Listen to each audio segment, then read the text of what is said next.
The Michael Jackson biopic got delayed 6 months. There were reshoots, that's what we know. But why? What happened? In the editing room? Maybe some wrong cast? Let's see.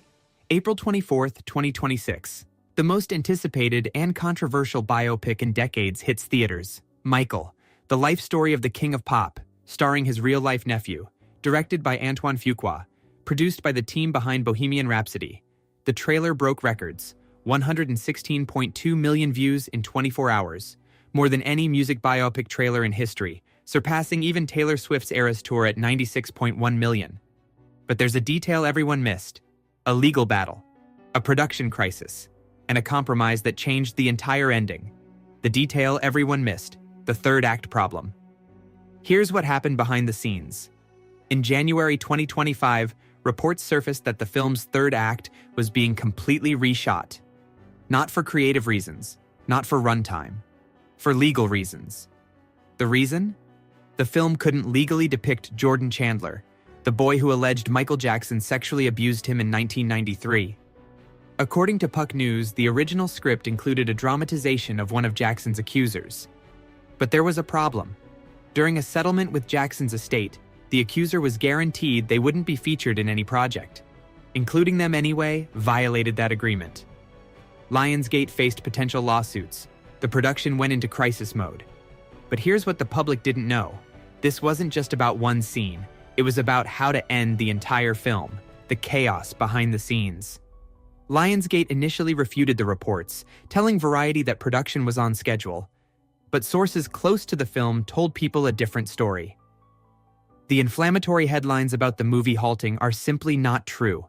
The film is moving forward, and reshoots are happening in March. The headlines were true.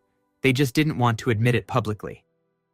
In February 2025, during its annual earnings call, Lionsgate said production was nearing completion. By April 2025, rumors emerged that the film might be split into two parts due to its 4-hour runtime. Then in May 2025, the film was officially delayed from October 2025 to April 2026, and the runtime was cut to 3.5 hours. In June 2025, the production underwent 22 days of additional photography. So what actually happened? And how did they solve the legal problem? The compromise, what they cut. According to multiple sources, the original ending depicted Jackson's later years, including the 1993 and 2003 allegations, the 2005 trial, and his acquittal. But showing accusers on screen, even fictionalized versions, opened Lionsgate to lawsuits. The solution? End the story earlier. Instead of covering Jackson's entire life, the film now focuses on his Jackson 5 years through his peak solo career in the 1980s, the Thriller and Bad era. The film stops before the controversies, before Neverland, before the allegations. Is this sanitizing history, or is it a legal necessity? Producer Graham King addressed this in The Guardian. As a filmmaker, I look to humanize but not sanitize, and present the most compelling, unbiased story I can capture in a single feature film and let the audience decide how they feel after. But critics argue you can't tell an unbiased story if you're legally prohibited from showing half of it. The nephew casting: genius or damage control? Jaafar Jackson, Michael's nephew, son of Jermaine Jackson, plays the King of Pop in his feature film debut. This wasn't an open casting call. This was deliberate. Casting a family member sends a message. This film has the family's blessing. It's authorized. It's safe. And according to reports, members of the Jackson family were on set every single day during production. That level of control is unusual for a biopic. Most films work with estates, not under them. But was Jaafar actually the best choice? Or was he the safest choice? Director Antoine Fuqua defended the decision. All I could think of was, can Jaafar really pull this off? But when the music started and he hit those first few moves, this guy killed it. Jaafar himself said he felt a calling to portray his uncle. I never dreamed of being an actor, but embodying Michael, I really had to earn the role and prove to the filmmakers that I was capable. The result? Buzz is overwhelmingly positive. Photographer Kevin Mazur, who shot Michael on tour in the 90s, visited the set and said it felt like going back in time. What the film will show: the safe years. Based on the official synopsis and trailer footage, here's what Michael covers. Jackson 5 era, Michael's discovery as a child prodigy managed by his tough father Joe Jackson. Motown years, working with Berry Gordy, and Motown executive Suzanne DePass. Peak stardom, the Moonwalk debut, the iconic Thriller music video, the Bad Tour. The trailer shows Jaafar recreating Michael's most famous moments. The moonwalk, the lean, the stage presence, the studio sessions. What it won't show, the 1993 allegations, the 2003 arrest, the 2005 trial, the prescription drug addiction, the 2009 death, the soundtrack, unreleased music. Here's a detail that did get attention: unreleased Michael Jackson music. In October 2023, Michael's son Prince confirmed the team was looking over unreleased music to include in the film. In April 2025, The Mirror reported producers were reviewing outtakes from the Thriller, Bad and Dangerous recording sessions to modernize them for the soundtrack. Sound engineer Humberto Gatica, who worked on Thriller and Bad, confirmed in March 2024 he was working on the film's soundtrack. We might hear Michael Jackson songs that have never been publicly released.